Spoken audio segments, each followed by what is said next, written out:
ได้เลย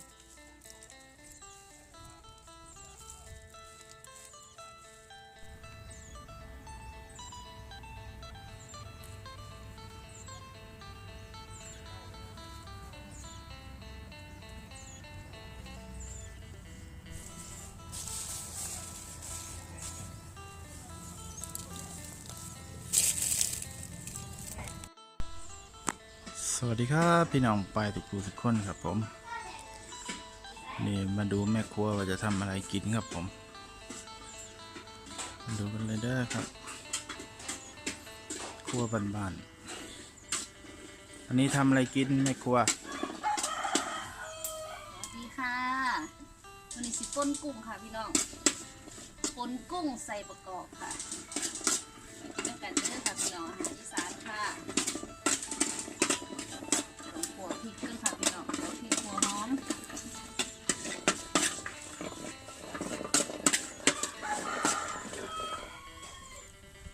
ลูกมาดูกุ้ง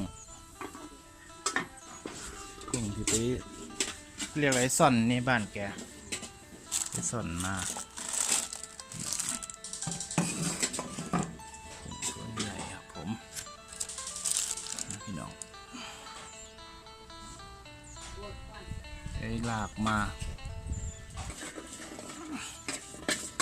เป็นน้ำปลาแดกค่ะพี่น้องใส่ป่น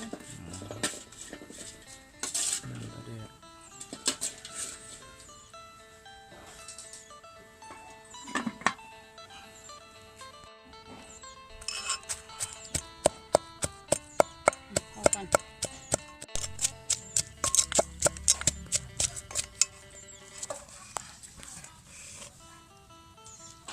ละเอียดแล้วเขาก็ใส่กุ้งลงไปเลยค่ะ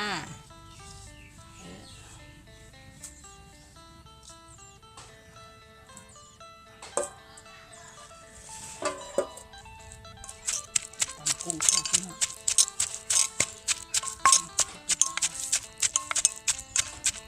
ต้องลวกใช่ไหม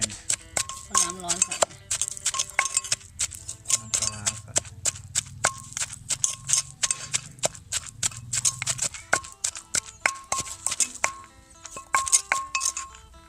พี่น้องเขาทำละเอียดแล้วเขาก็ใส่น้ำต้มปลาแดกเลยค่ะพี่น้องน้ำอุ่นจังน้อยค่ะน้ำห่อนใช่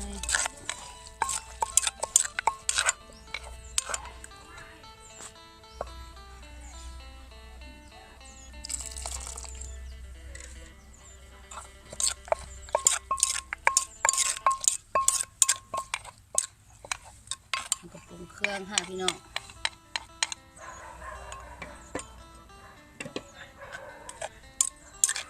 หอมค่ะ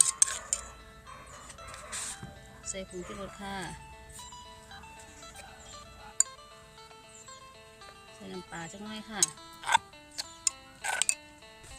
ใส่บะกอกค่ะพี่น้องบะกอกแช่ฟิตไว้เพิ่มความเปรี้ยวนะคะพี่น้อง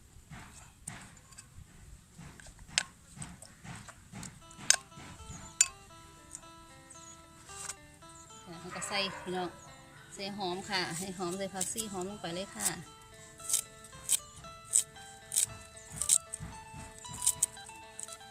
ป่นกุ้งค่ะวันนี้ไม่กินน้ำกันเด้ออาหารอีสานพื้นบ้านพี่น้องเผ็ดง่ายๆเนาะค่ะเมนูป่นอาหารหลัก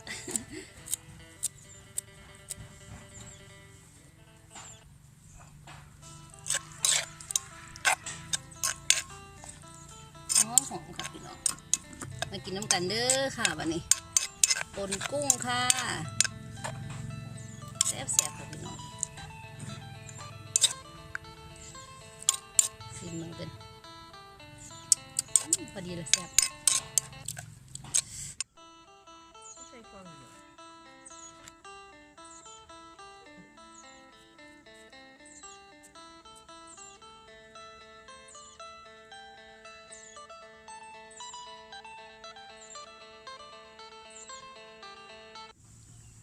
สวัสดีค่ะพ่อแม่พี่น้องมาค่ะมากินข้าวน้ำกันค่ะเหมือน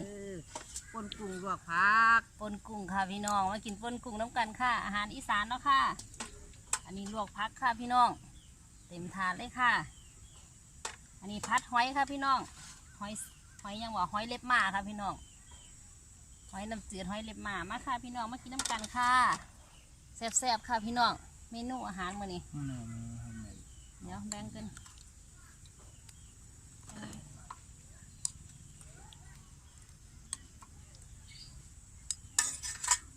นี่อันนี้สองอ่ะมันอ่ะยังคัดตะมันน้ำยังคือแซ่บเด้อค่ะพี่น้องฝากกดติดตามกดไลค์กดแชร์กดกระดิ่งเป็นกำลังแรงใจให้เด้อค่ะพี่น้องกราบขอบคุณทุกกำลังแรงใจทุกไลค์ทุกแชร์ทุกคอมเมนต์เนาะค่ะมาค่ะพี่น้องมากินข้าวน้ำกันข้าววันนี้มืดว่ะดอกชมพักแปะ หอยนางรม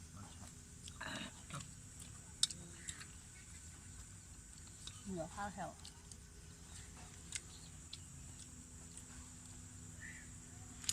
กินน้ำมันเผ็ดลองกินน้ำมัน ก็กินทั้งตัวมันเลยอ่ะ กินให้ก่อนจะลองกินน้ำ เหมือนหอยละหอยลายเลย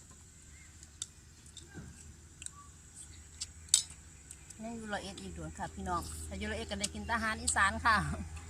เฮ็ดอาหารอีสานกินค่ะ ก็เพิ่งเงินมาเด็ดเอาตัวนี้ จำปนกุ้งกันเด้อค่ะพี่น้องแซ่บๆ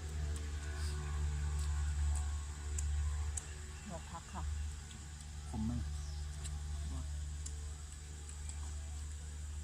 คันให้ละแซ่บ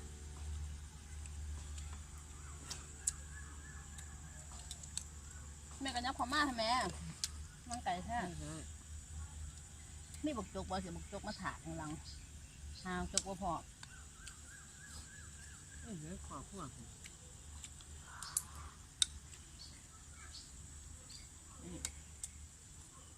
เขาตำนิ่งค่ะพี่น้อง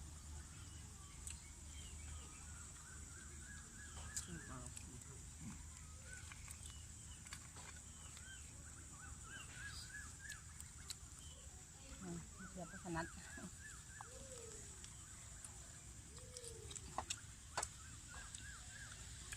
มันเด่นอยู่หันละเห็นไหม หมื่นแต่ไม่เห็นแกมจมูก เราเห็นก็เห็นในขันทำไมมันมืดวะ ให้เด็กหมูแจก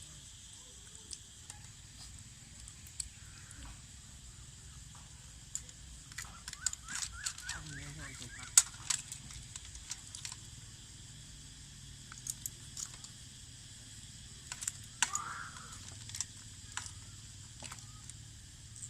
บอกเขาตำนิ่งแค่กับ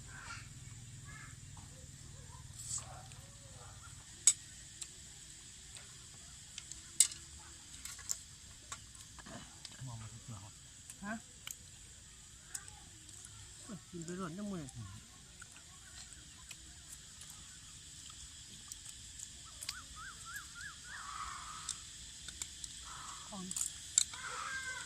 กองไปข้างหลังแกก่อนตรงดินอ่ะ ปลามันดอกปาดไปหลุด ต้องกองให้ ปลาให้น้ำ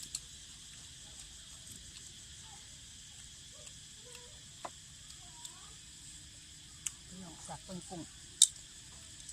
มันเหมือนก็มือบ้านอยู่ อ้าวพูด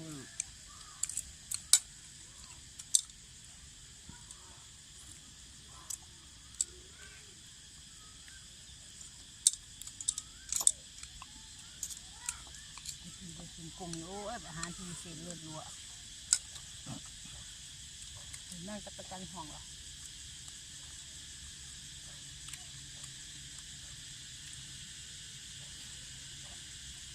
ขี่ขี่มากเปิดแนวหมอกสอนที่สอนป้าคือนะสอนที่เดียวน้ำแห้งเอาไปชวนป้าคือยังง่ำตัวทองยังเงามาปุ่นกับมาหลาบ ไม่ได้กินไม่หลายไม่งำเงาอ่ะ วันนี้น่ากระดาษอยู่ด้วยนี่เลยเห็นไหมใช่แบบนั้นไหมที่มัน แกงออกเลือดกินน้ำเหนียว เหมือนกันนะ หลังมันหมดเลยน้องก็เลือดบ้างสิล่ะ แล้วมันลูกมันก็จะส่องสะท้อนเนี่ยบรรยากาศ จะหาหมู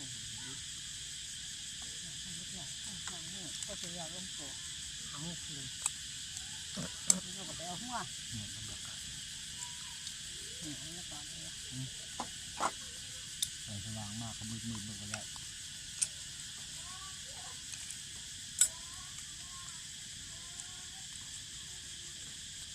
บรรยากาศท้องนา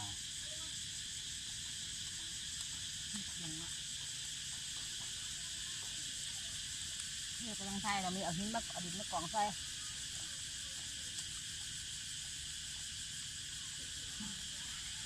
กลมกลมเห็นมากแต่มันจะสว่าง ถึงขึ้นน้ำนี่ทันหมดแกง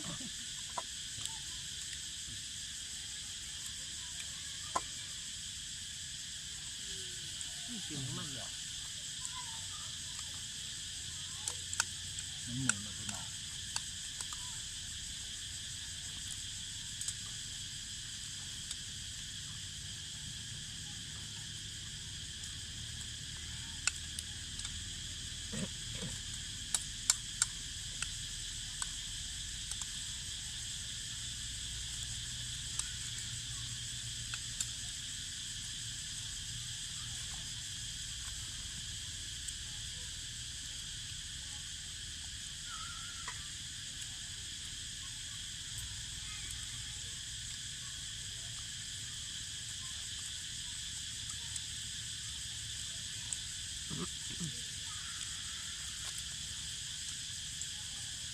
เสียงให้ต่อกันห้องมวนเนาะ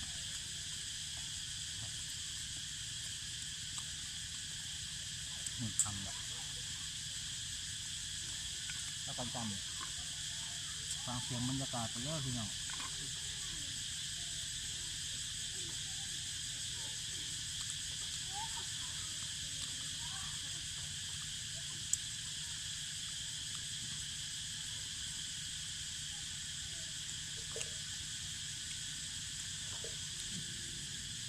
อะไร มีพันป้อนก๋วยเตี๋ยวมัน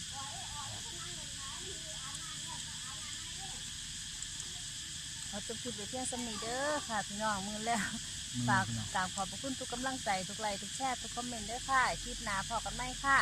สวัสดีค่ะ ส